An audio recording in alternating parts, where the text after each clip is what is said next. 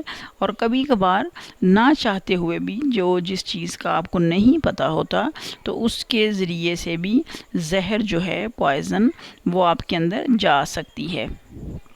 یعنی کہ آپ سپوز کریں کہ کوئی کیمیکل فیکٹری ہے، تو اگر وہاں پہ کچھ شک شبہ پایا جاتا ہے، ڈاؤٹ ہے کہ یہاں پہ کچھ زہریلے مادے ہوا کے اندر محلول ہیں، تو اگر آپ وہاں پہ سانس لیں تو اس طرح سے بھی وہ کیمیکل یا زہر والی جو ہوا ہے وہ آپ کے اندر، آپ کے لنگز میں جا سکتی ہے۔ زہر جسم میں داخل ہونے کے طریقے: منہ کے ذریعے ہو سکتا ہے، جلد کے ذریعے ہو سکتا ہے، اور جیسا کہ میں نے آپ کو پہلے بتایا سانس کے ذریعے بھی ہو سکتا ہے۔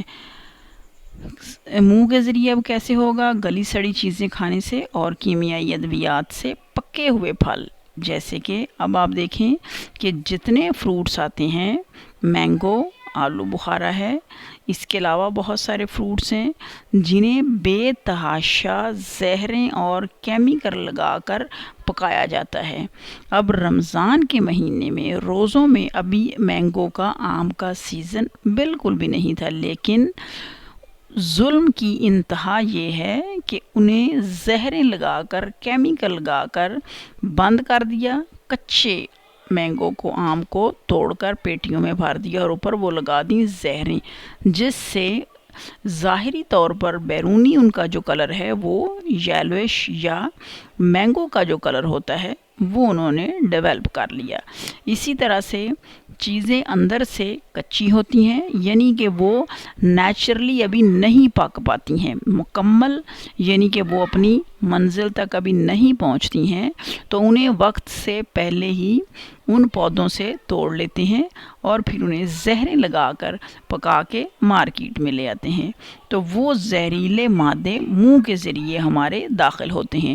اس لیے یہاں پہ میں ایک بات ایڈ کرتی چلوں کہ جس وقت بھی آپ اس طرح کے فروٹس یا ویجیٹیبلز کو اپنے گھر میں لے کے آئیں تو انہیں پانی سے اچھی طرح دھو لیں اور فروٹس کو تھوڑی دیر پانی کے اندر ڈپ کر کے چھوڑ دیں۔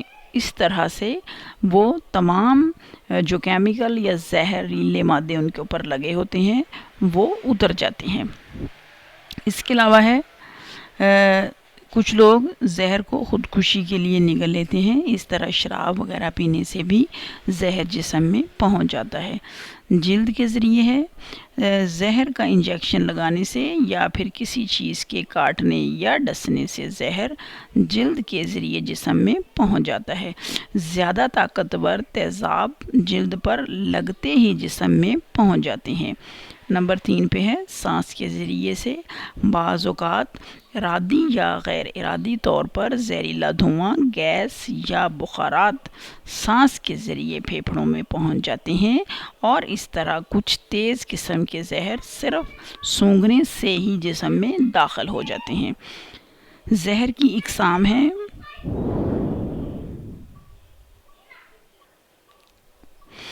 زہر کی اقسام ہیں زہر کی مندرجہ ذیل اقسام ہیں الکوہل، نیکوٹین، افیون، مارفیا، خواب آور گولیاں، سینکھیا، بیلاڈونا اور سانپ کا ڈسنا وغیرہ وغیرہ۔ تاہم ہم نے پہلے سینکھیا، بیلاڈونا، افیون اور الکوہل جو ہے، سینکھیا ہم نے پہلے پڑھا ہے، افیون پڑھا ہے اور الکوہل، تو یہاں پہ ہم اب کچھ اور ایڈ کریں گے جس میں سینکھیا ہے، بیلاڈونا ہے، افیون اور الکوہل ہے۔ سینکھیا ایریسینک سینکھیا، جیسے کہ میں نے آپ کو پہلے بھی لیکچر میں بتایا تھا کہ سینکھیا سفید رنگ کی کھریا شکل چاک جیسی مٹی کی شکل میں ہوتا ہے، اور یہ عموماً کہاں پہ پایا جاتا ہے؟ خلیج فارس میں۔ اس زہر کو کیڑے مار ادویات کی تیاری کے علاوہ رنگ روغن کرنے اور جانوروں کی کھالوں کو محفوظ کرنے کے لیے استعمال کیا جاتا ہے۔ اگر یہ زہر جسم میں داخل ہو جائے تو مہلک بھی ثابت ہو سکتا ہے۔ آج کے لیے اتنا ہی کافی ہے، اجازت دیں، اللہ حافظ، السلام علیکم ورحمۃ اللہ وبرکاتہ۔